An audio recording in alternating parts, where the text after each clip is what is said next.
Assalamu alaikum wa rahmatullahi wa barakatuh. Exactly 2 years ago, I made a video about the real meaning of Laylatol-Gadr.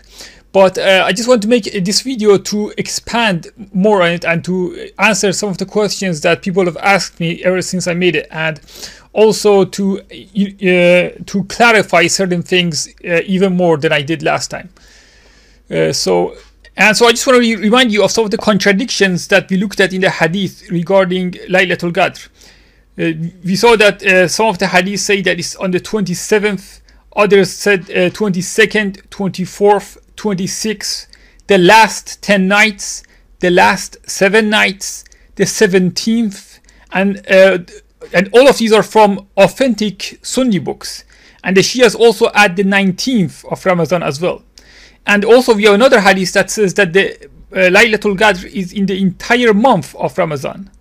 So we have so many contradictions. Is it the entire month? Is it the last 10 nights, the last 7 nights, the odd nights, the 22nd, 24th, and 26th, the 17th? There are so many contradictions. And every group, every sect, every school of thought, and even the scholars within the same school of thought differ with each other over when Laylatul-Gadr is. And most people have no idea, and they're just in confusion. And they're in constant doubt regarding this issue.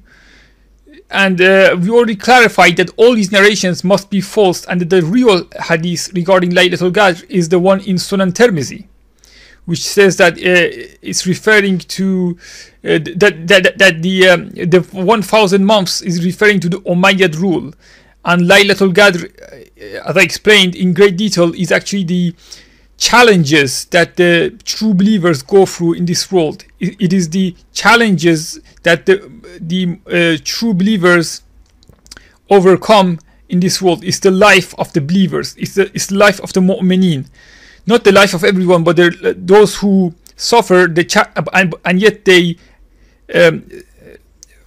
resist.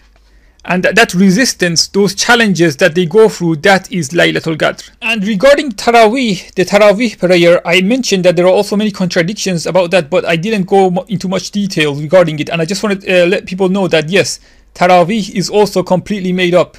The prayer that they have during the last 10 nights of Ramadan, and it's connected to this fake Laylatul-Gadr, that is also fake. And that is why we find that in Muwatta Imam Malik, Umar ibn Khattab radiallahu anhu allegedly said that this is a very good bid'ah that we are performing Taraweeh together instead of separately, because this narration implies that Umar ibn Khattab altered or changed the sunnah of the Prophet, and this is what the Shias accuse him of. And they quote this narration from the Sunni books, and they say that, see, this is proof from the Sunni books that Umar ibn Khattab radiallahu anhu altered the sunnah of the Prophet, because the Prophet used to perform Taraweeh separately, but at the time of Umar said that this is a good bid'ah, this is a good innovation, that we are now praying it together. So Umar is accused of creating this bid'ah. Now think about it. Who are the people who want us to think that Umar was an innovator? Obviously it's the Shias, right? So now you know where this whole fake Laylatul-Gadr and this whole fake Ramadan and this whole fake Taraweeh came from. It came from, not from the Sunnis, but from the Shias. You see, because this narration benefits the agenda of the Shias. And as I said before, the Shias are actually the real followers of Muawiyah. Originally, it was the Shias. The Shias and Muawiyah were secretly working together, and inshallah I will explain this in more detail on a separate video. But you might say, I thought you said that Muawiyah invented the fake Laylatul-Gadr, but now you're saying it was the Shias. Well, it's both. It's the Aliya al-Shaitan. You see, it's not about these words that people use like Shia and this or that. They're just words. Shia is not even a bad word. Shia means follower. The Quran uses the word Shia in a good way and in a bad way.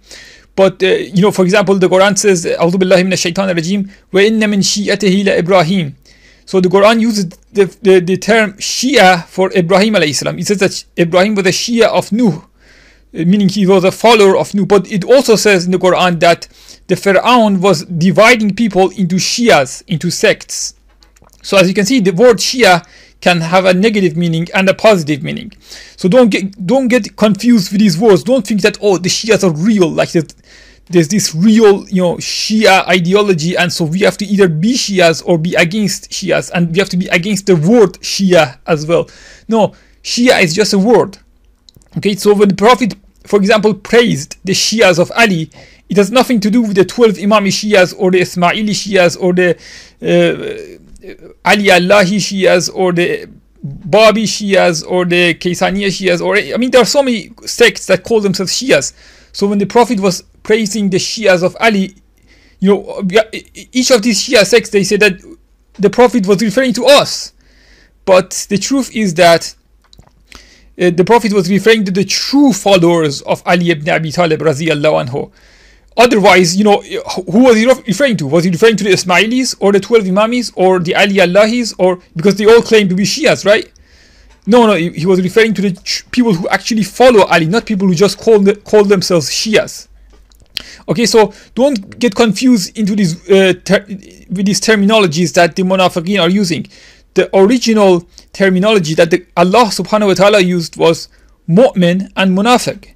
Okay, so if someone's a munafiq, he's a munafiq. It doesn't matter if he claims to love Ali or hate Ali. It doesn't matter if he supports Muawiyah or if he's the 12 Imam Shia. You see, they're all munafiqeen. The people who support Muawiyah or munafiqeen, and the people who worship Ali are also munafiqeen. They're also aliya ash-shaytan. It's all the plans of the shayateen. It's not really about these organic ideologies. These are all just masks. These are all just masks for the shayateen. And so, anyway, the fact that Umar ibn Khattab, according to the Sunni books, Umar ibn Khattab allegedly altered Taraweeh shows that these narrations that are in the Sunni books that are full of contradictions, for example, the narrations about Taraweeh and Laylatol-Gadr, actually originate from the Munafiqeen. They originate from the Shias. They originate from the followers of Muawiyah. They originate from the Aliya al-Shaytan. They do not originate from the real Sunnis. The original Sunnis, the real Sunnis, did not believe in any of these things. The original Sunnis were those who followed the hadith from Sunan Tirmizi that says Laylatol-Gadr and the 1,000 months is referring to the believers versus Muawiyah. That is the ideology of the original Ahl Sunnah. The original Ahl Sunnah were the mu'mineen. They were the believers. They were not just some sect that has to stick to a certain set of beliefs, and anyone who doesn't is a heretic. It wasn't like that. It was the people of truth. It was the people who wanted to follow the truth, the original tradition of the Prophet, without altering it, without following Maliki or Shafi'i or Hanbali or Hanafi mazhabs, without altering the Sunnah of the Prophet based on what other people said later. No, the word Sunni meant people who follow the original Sunnah. In other words, the very term Sunni goes against being a Maliki or a Shafi or a Hanafi or a Hanbali or an Abbasid or a Umayyad person. A person who follows the Abbasids or the Umayyads. Sunni means someone who follows the original Sunnah. So it's the people who refuse to allow the original Sunnah to be changed. Those are the Sunnis. Not the people of confusion, not the people of doubt, not the people who one day say it's the 27th of Ramadan, Laylatol-Gadr is the 27th, or maybe it's the 26th, or maybe it's the last 10 nights, or the last 7 nights, or the odd nights, or the 24th. No, that's not the Sunnah of the Prophet. The Sunnah of the Prophet was clear, and it doesn't contradict the Quran. The Sunnah of the Prophet, as Mu'mineen Aisha radiyallahu anha said, the character of the Prophet was the Quran. So the Sunnah of the Prophet doesn't contradict or abrogate the Quran, because Mu'mineen Aisha said radiyallahu anha, according to Sahih Muslim, that the character of the Prophet was the Quran. Okay, so therefore, if you see any hadith that goes against the Quran, that the Prophet did something contrary to the Quran, that means that they're also contradicting the hadith from Sahih Muslim that says the character of the Prophet was based on the Quran. So the character of the Prophet, the actions of the Prophet, cannot possibly contradict or abrogate the Quran. They cannot be any different from the Quran. Whether you use the excuse of abrogation or not, the point is that it cannot be different from the Quran. So that proves that it is the Quran that abrogates everything that came before, everything else. Nothing can abrogate the Quran. But if you want even more proof that the night prayer, the Taraweeh prayer that we are taught today is a fake, is a fabrication. Remember that this so-called Taraweeh, this is called Qiyam al-Layl. They claim, the people who practice this fake Taraweeh, they claim that it is the same as Qiyam al-Layl that is mentioned in the Quran. However, the problem here is that according to the Quran, the Layl actually begins right after the time for iftar. So when you have iftar, when you're fasting, and then you have iftar, that is Layl. Okay, but today we're taught that no, that is Maghrib, and then we have Isha, and then we have Layl prayer, or Qiyam al-Layl, or Taraweeh. Qiyam al-Layl becomes Taraweeh during Ramadan, supposedly. But the truth is that the Quran actually uses the word Layl for what we today call Maghrib. But if you go by the definition of Layl in the Quran, we see that it says, أعوذ بالله من الشيطان الرجيم ثم أتم الصيام إلى الليل. Continue your fasting until Layl. Now even the Shias who fast 15 minutes longer than Sunnis, even they do their iftar during what we've been conditioned to call Maghrib. So even they also do it during Maghrib, not during the so-called Layl that we have been taught today. So they do not eat iftar at Isha. They also eat it at Maghrib, but just 15 minutes later than Sunnis. But what the Quran says is that we must fast until Layl. So this clearly proves that the definition of Layl in the Quran is what we today call Maghrib, what both Shias and the Abbasid Sunnis call Maghrib. That is actually Layl, according to the Quran. So we may wrongly call it Maghrib, but it's actually Layl. And inshallah I will explain on another video, and I've promised to make this video a long time ago, that there is no such thing as Salat al-Zuhr and Maghrib. We only have Salat al-Fajr, and we have Wusta, and we have Isha. Fajr, Wusta, and Isha. There is no Maghrib Salah. There is no Maghrib namaz, or Zuhr namaz, or Salah. And here is the proof, because according to the Quran, what we call Maghrib is actually Layl. So Qiyam al-Layl is actually the Salah that takes place during the time that we today call Maghrib. So you see, Qiyam al-Layl is not a Salah that takes place after Isha. It actually takes place, it can actually take place before Isha. It can take place during what we today call Maghrib or Isha. It doesn't have to be after Isha. It doesn't have to be. So the night, according to the Quran, begins right after we stop fasting. In other words, as soon as it starts getting dark, as soon as it begins to get dark, that is Layl. But we have been conditioned to say, no, that is Maghrib. And then this Isha, and then we pray Taraweeh or Qiyam al-Layl. So here's proof from the Quran that there is no such thing as Taraweeh. And as I mentioned on my previous video, there are many contradictions regarding Taraweeh. And so we know that these contradictions are because the people who invented these narrations and these ideologies were liars. And so they fabricated different lies. Different shayateen in different cities, in different countries, invented different lies regarding when is Laylatol-Gadr and when is Taraweeh, and how many rakahs should we pray on Taraweeh. It's all made up. It's all fake. There is no such thing. And in fact, there is also no such thing as Maghrib Salah. We have 2 rakahs for Fajr, 8 rakahs for Wusta, and 7 rakahs for Isha, and that's it. And we also have 2 salahs that are recommended, 2 rakahs after Isha and 2 rakahs before Fajr. So yes, there are actually 5 salahs. 5 salahs, but 3 of them are wajib, 2 of them are recommended.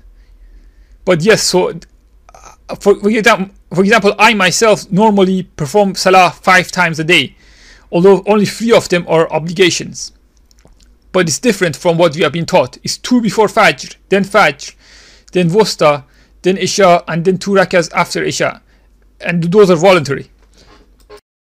And so yes, I believe that the whole idea of Taraweeh and the fake Laylatul-Gadr was invented by the enemies of Umar ibn Khattab radiyallahu anhu. That is why they also accused him of altering Taraweeh, when in fact there is no such thing as Taraweeh. I've also received a very intelligent question regarding my previous video where I explained that Laylatul-Gadr has nothing to do with the month of Ramadan. And so the question some people have asked me is, why does the Quran say, again in the second surah, what we call Surah al-Baqarah today, in ayah 185, that it was on Ramadan that the Quran was revealed. So the Quran says that the Quran was revealed to the Prophet on Ramadan, and yet I said that Laylatul Gadr has nothing to do with Ramadan, even though the Quran says we revealed it on Laylatul Gadr. So my response to this question, and this is a very good question, this is a very intelligent question, but my response is two things. First of all, why does the Quran say we revealed it on Ramadan instead of just, if it was just revealed on Laylatul Gadr? If it was only revealed, for example, on the 24th or the 27th or the 29th, why does the Quran then say we revealed it during the month of Ramadan instead of saying on a night during Ramadan? You see, the Quran uses the word shahr. Shahr means month. It says we revealed the Quran on the shahr, on the month of Ramadan, not on a night in the month of Ramadan. And the explanation for this is that what we have been taught in some of the ahadith is wrong. We've been taught that Jibreel used to constantly reveal the Quran to the Prophet all throughout the year. That something would come up, for example, and the Prophet wouldn't know what to say, and then Jibreel would come and tell him, and then people used to mock the Prophet and say that it seems like Allah reveals to you whatever you desire. And these are, of course, narrations that try to make us doubt the prophethood of the Prophet. But the reality, the truth is that the Quran was actually only revealed during the month of Ramadan. In other words, the revelation of the Quran would only take place during this 1 month. 11 months of the year, the Prophet would not receive revelation. Only on this 1 month, the Prophet used to receive revelations from Jibreel. In fact, it may surprise you to know that this is actually clearly stated in a hadith in Sahih Bukhari. It is narrated from Ibn Abbas radiyallahu anhu that the Prophet was the most generous amongst the people, and he used to be more so in the month of Ramadan, when Jibreel or Gabriel visited him, and Jibreel used to meet with him on every night of Ramadan until the end of the month. So as you can see, Jibreel used to appear to him every day on Ramadan, not just on Laylatul Gadr, but every day, and Jibreel would only appear to him during this month. So that's why the Quran says that we revealed the Quran to you on the month of Ramadan. So the Quran wasn't revealed during this fake Laylatul Gadr. The Quran was revealed on every single day on Ramadan throughout the whole month, not just on one night. And here's the clear proof from Sahih Bukhari. So it's not that Laylatul Gadr is a night within Ramadan, rather Ramadan is a month within Laylatul Gadr. As I said, Laylatul Gadr is the challenges of the believers, is the life of the mu'mineen. So our life, the challenges that we go through, that is Laylatul Gadr. And so Ramadan is a part of it, not the other way around. This actually shows, this proves that it's actually the opposite of what we have been taught. So yes, our entire life is Laylatul Gadr. And people often ask, how come you're the only person to be saying these things? Well, the Quran says, "A'udhu billahi minash shaitanir rajim. Wallahu yakhtassu bi rahmatihi man yasha."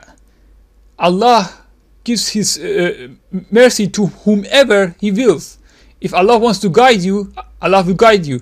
You don't have to be, a so-called important person by the definition of the Sufis or the Shias or other sects. If Allah wants to guide you, Allah will guide you. Allah guides whoever Allah wants. So whether Allah guides 1 person or 2 people or 10 people or 1,000 people, that's the decision of Allah. The real question is, am I making sense? is what I'm saying true or not? That's what matters. It's not the numbers that matter. It doesn't matter how many people agree or disagree with me. It doesn't matter if this Sufi sect or this Shia sect or this Saudi sect agree with me or not. What matters is, am I speaking the truth? And that's what you're going to be judged on the day of judgment. And Allah subhanahu wa ta'ala is al-haq. Al-haq means the truth. Allah is the truth. So if you love the truth, if you worship the truth, then you would follow the truth, regardless of who is saying it, regardless of whether the person saying it is rich or poor, if he's famous or infamous, if he's has millions of followers or if he has no followers. It doesn't matter. That's not what it's about. It's all about the truth. In fact, there have been other Muslims who have implied this. For example, in the tafsir of Ibn Ajiba al-Hasani, it is there's a narration from Abu al-Abbas that says, "Awqatuna kullaha Laylatul-Gadr." He said, all of our time, all of our basically our entire life is Laylatul-Gadr. That's what he said as well. Although what the the Sufis and these sects say, that they say no, this is only for special people who follow their heart. And this is actually what the Mufassir himself said. The Mufassir who quoted this narration, he said this is only for Ahlul Gulub min al-Arafin. This is for the people of the heart, the people who follow their heart. For them, their entire life is Laylatul-Gadr. But doesn't Allah subhanahu wa ta'ala tell us in the Quran, and didn't the Prophet tell us to follow our heart? So it's an obligation on us to follow our heart. So this is not like it belongs to certain saints and special people. We all have to follow our heart. If you're a mu'min, if you're a believer, then you have to then you follow your heart. If you're a munafiq, if you're a kafir, then you don't follow your heart. So it's not like this is a special station for certain people that for them Laylatul-Gadr means their entire life. No, it's for all of us. Because we are all supposed to be Ahlul Gulub. Ahlul Gulub is not some kind of a rank that you receive at a university or at a Sufi madrasa or at a Shia Hawza or whatever. It's the station that every Muslim, every believer has to reach. And in fact, you are not a mu'min until you are Ahlul Gulub. So if you want to go to paradise, you have to be Ahlul Gulub. It's not it's not for the rabbis, it's not for the priests, it's not for the Marajeh Taqlid, it's not for the so-called Ayatollahs. It's for the Muslims, it's for the mu'mins, it's for the believers. Another complaint that people have made about my previous video is that they say that Layla means one night. On my previous video, I said that Layla means feminine. Well, it actually means both. Layla is both feminine and it also means one night. But the reason why I explained it, I went into explanation regarding it being a feminine word, is that I was responding to the Shias who say that because the word is feminine, that therefore is referring to Fatima radiyallahu anha. And I was explaining that even if you use that mindset, it doesn't mean that. It does not mean Fatima. But if you want to say that, okay, Layla means one night, then I totally agree with you. But here's the problem. You see, because these people say that Laylatul-Gadr is a night on one of the last 10 nights of Ramadan. Some of them say the odd nights. Okay, but if Layla is one night, Layla means one night as opposed to Layl.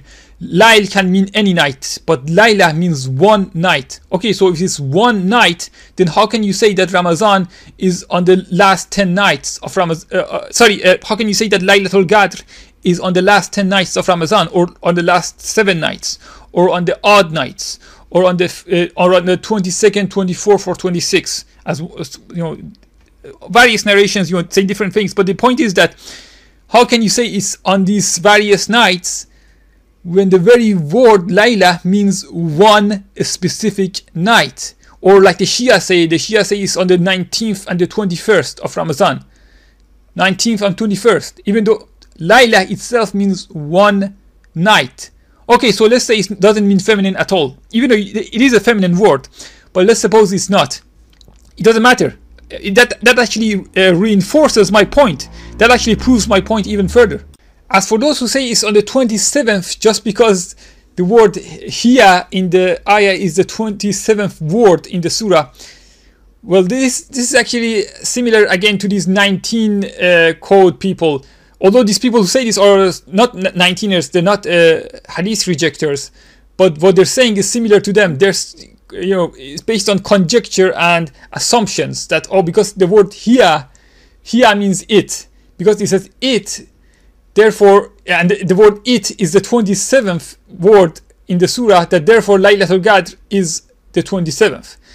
This is just assumptions and conjecture, and Allah warns us about these people, just as Allah warns us about the people who misunderstand the meaning of the number 19.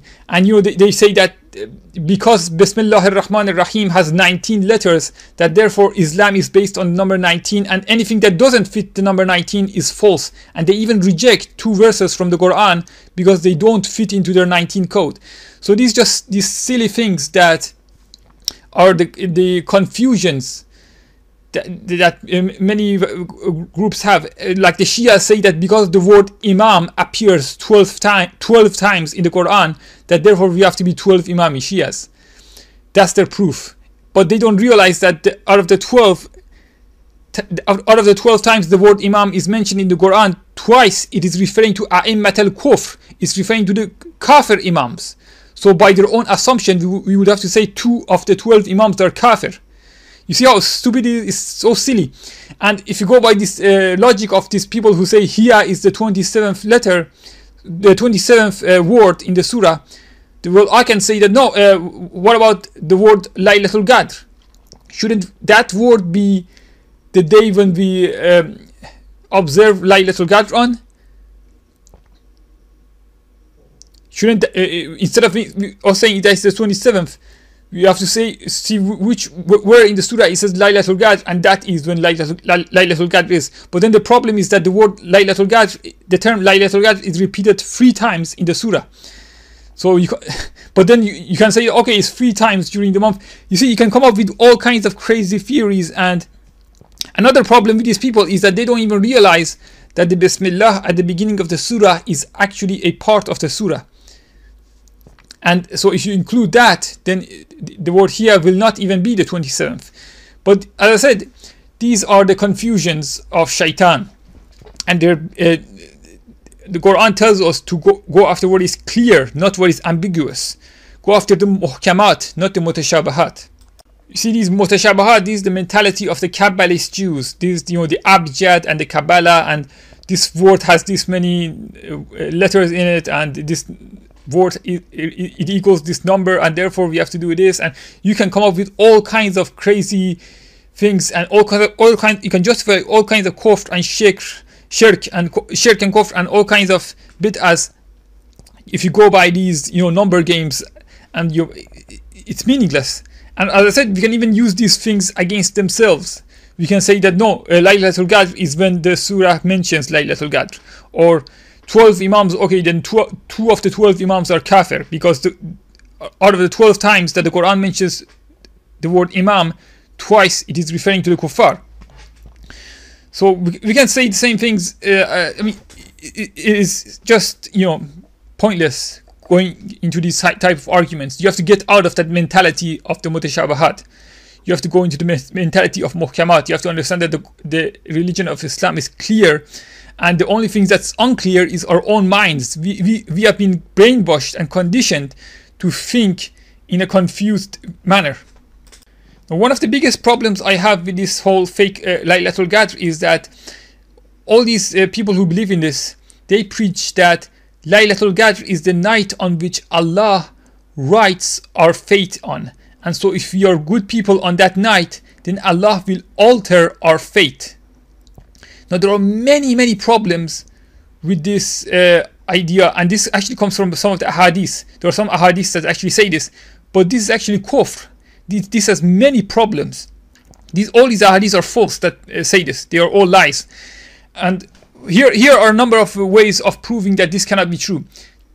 First of all, if you say that Allah changes his mind on Laylatul-Gadr, then you are saying that Allah is not omniscient. He does not know everything.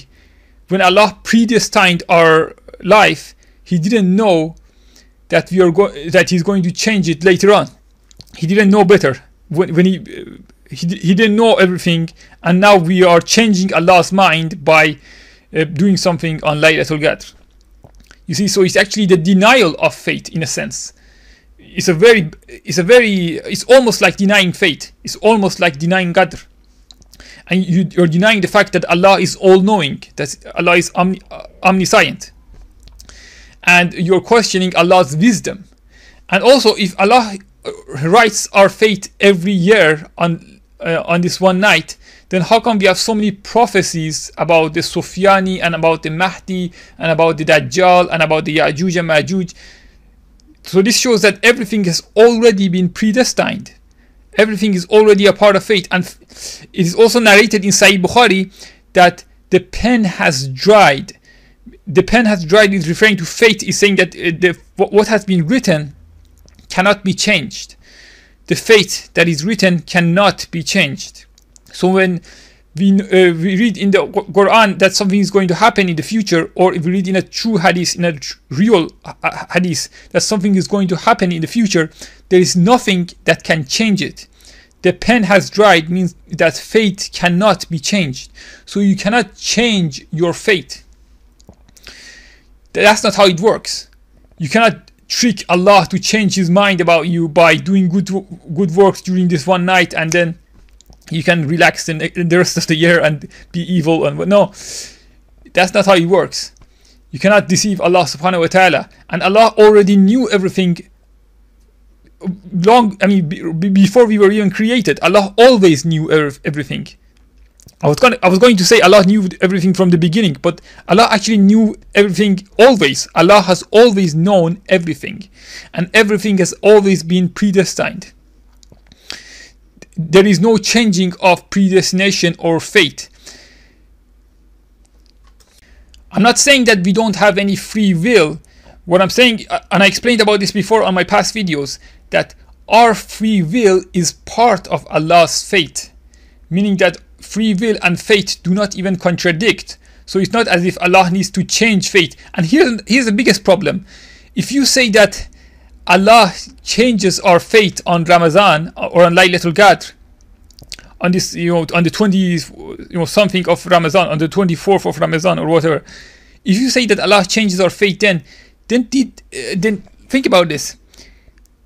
If you say that everything up to that point is predestined by Allah, and then we, for example, pray on the 24th, and then Allah changes our fate, wasn't our praying on the Laylatul-Gadr also part of fate? Wasn't that also part of predestination? If you say it wasn't, then you're denying predestination. You're denying Qadr, just like the followers of Dajjal. As the hadith says that the followers of Dajjal deny fate, they deny Qadr. So your praying on that night or on that month is also part of Qadr. It's been predestined. So if Allah already predestined that you are going to pray on that night or on that month, then how come He didn't already give you the fate that you're supposed to have? You see, Allah, in reality, Allah already knows that we are going to pray. So when we pray for something, forget about Ramadan and Laylatul-Gadr, but just when we pray for anything, it's not like we are changing Allah's mind. Allah already knew that we were going to pray, and Allah already predestined that we would pray and then we would be rewarded. So praying doesn't change Allah's mind, as some of the ahadith imply, and what the Abbasid Sunnis think. They think that on this night we can change Allah's mind and make Him change our fate because Allah writes our fate on this night. No, according to Sahih Bukhari, our fate was already written and the pen has dried.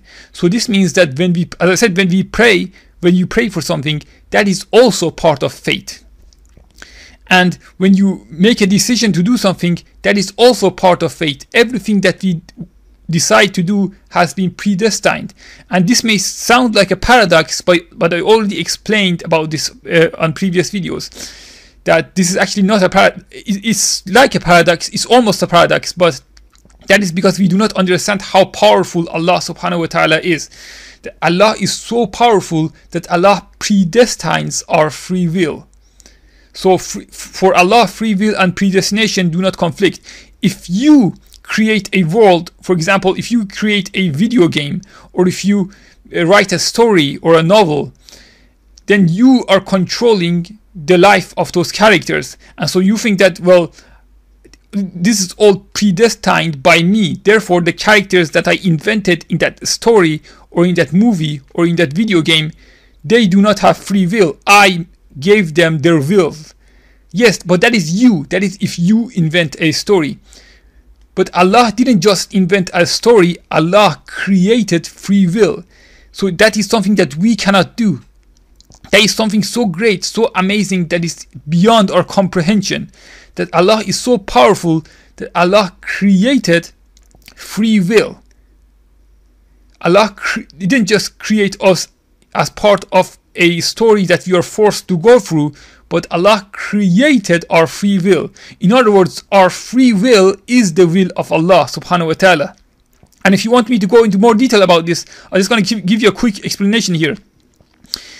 When you do the right thing, then you are expressing your free will. In other words, when people are sinning, when people do evil things, they actually don't have free will. When you commit an evil action, you do not practice your free will. Evil is not free. Evil goes against freedom. Evil is contrary to freedom. You may think you're free. You say, I'm free to smoke, I'm free to gamble, I'm free to fornicate or whatever. No. But when you decide to do something evil, then you fall into fate. Then you fall into Allah's qadr. Then you fall into part of Allah's test for the believers. Then you become like a test for other people. When you decide to harm people, for example, when you decide to attack people, then you become part of fate, part of Allah's fate, part of Allah's challenge for other people.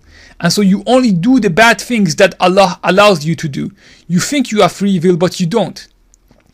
So, but you might say, what about when you decide to do good things? What about when you decide to do good actions?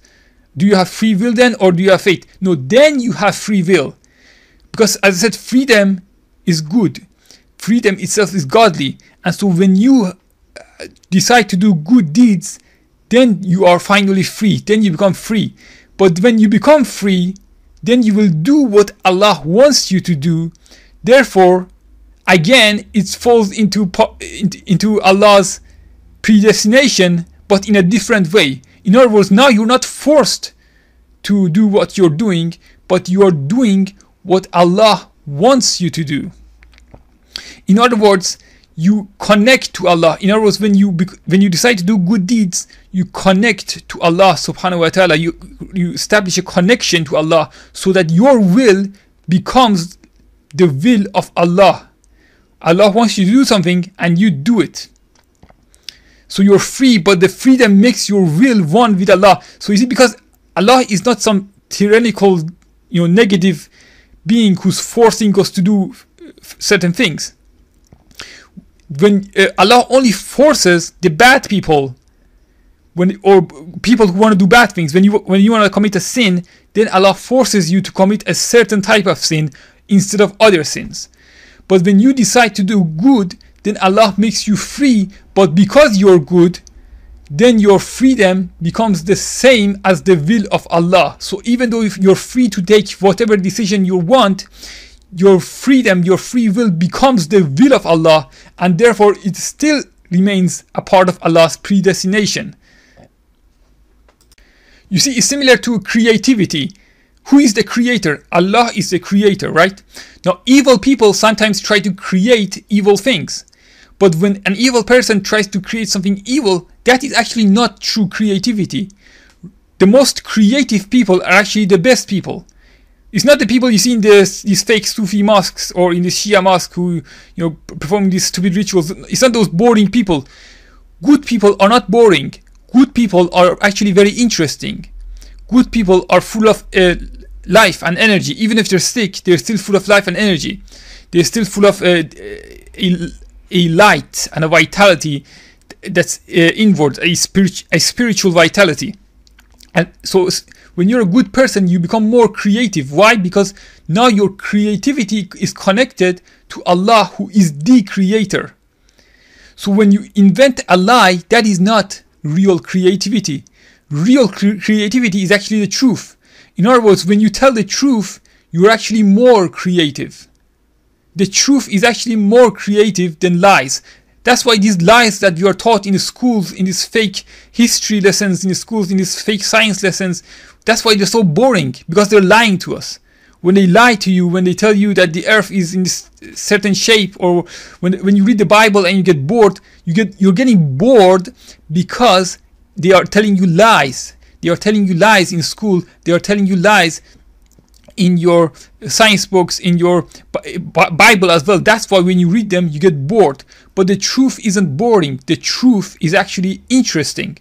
The truth doesn't make you bored, because the truth itself is creative.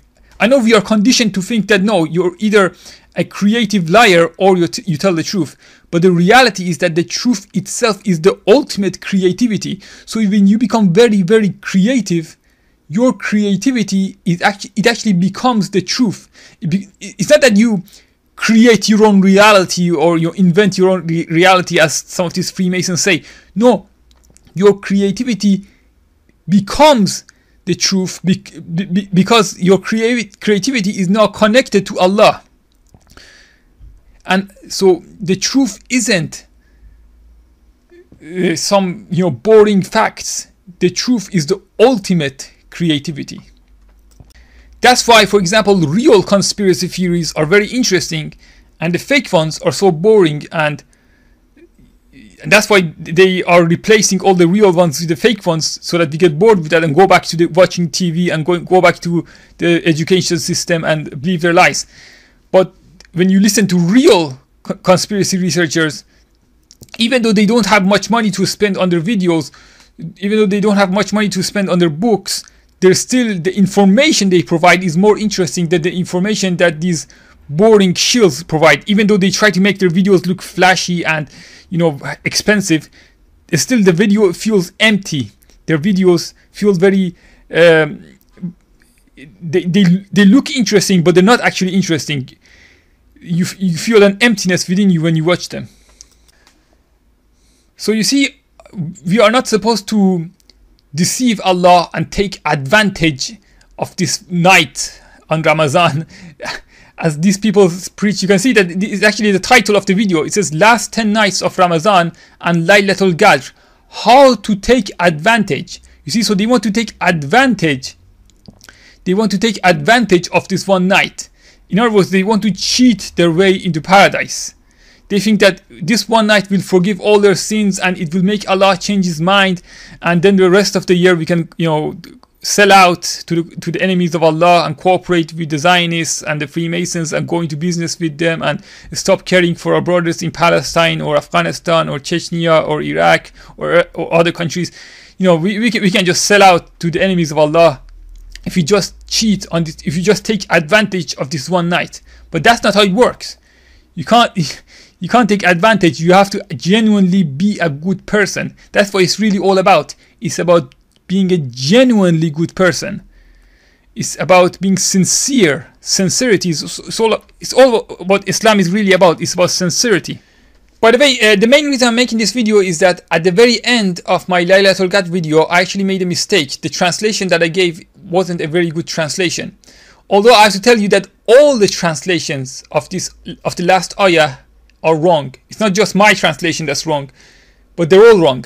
And the translation that I gave was peace be upon her, or peace be upon it, peace be upon Laylatol-Gadr, salamun hiya. That I translated salamun hiya as peace be upon her, whereas upon her is alayh, not salamun hiya. Salamun alayh it should be. But the point is that all other translations are also mistranslating this. For example, most of the translations say it is peaceful or it is peace. Now both of these translations are wrong. So they are saying Laylatol-Gadr, it is peace, or it is peaceful. First of all, salamun hiya does not mean peaceful. It says salamun. Salamun does not mean peaceful, it means peace. The word salam means peace. or actually means inner peace, not peace as opposed to war. That is called sulh in Arabic. But salam means the inner peace, like health or peace, or like peace of, healthy peace, when you're at peace, not peace as opposed to war. So it says, but it does not mean peaceful at all. It doesn't mean peaceful at all. It means peace as in when we say assalamu alaikum. It's not as opposed to war. It's not the opposite of war. It means inner peace. So you can have inner peace and still be in a war. You can be in the middle of a battlefield and still have salam within you. That's got nothing to do with that. So first of all, that translation is wrong, and the other translation, it is peace, that is also wrong and doesn't make much sense either.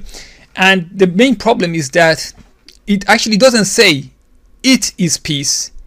It says peace, it, salamun, hiya. In Arabic, you normally say hiya salam. Hiya salam, it is peace. That's how you say it is. If you want to say it or she is peace, which doesn't even make sense. But supposing that that's what the ayah wanted to say, you would say hiya salam. So why? But the Quran doesn't say hiya salam. The Quran says salamun hiya. So why does the Quran use a different terminology instead of saying hiya salam? Why does it say salamun hiya? That has a different meaning. And the truth is that, I said my own translation, the translation that I gave on my last video, the reason why I gave a wrong translation is that I was trying to respond to the Shias, and I was still trying to use their own mentality against them. So that's why I basically gave the same interpretation or translation that they have, because they say it's Fatima and say she is, they say peace be upon Fatima, and so I made the mistake of basically using their own interpretation just to prove them wrong.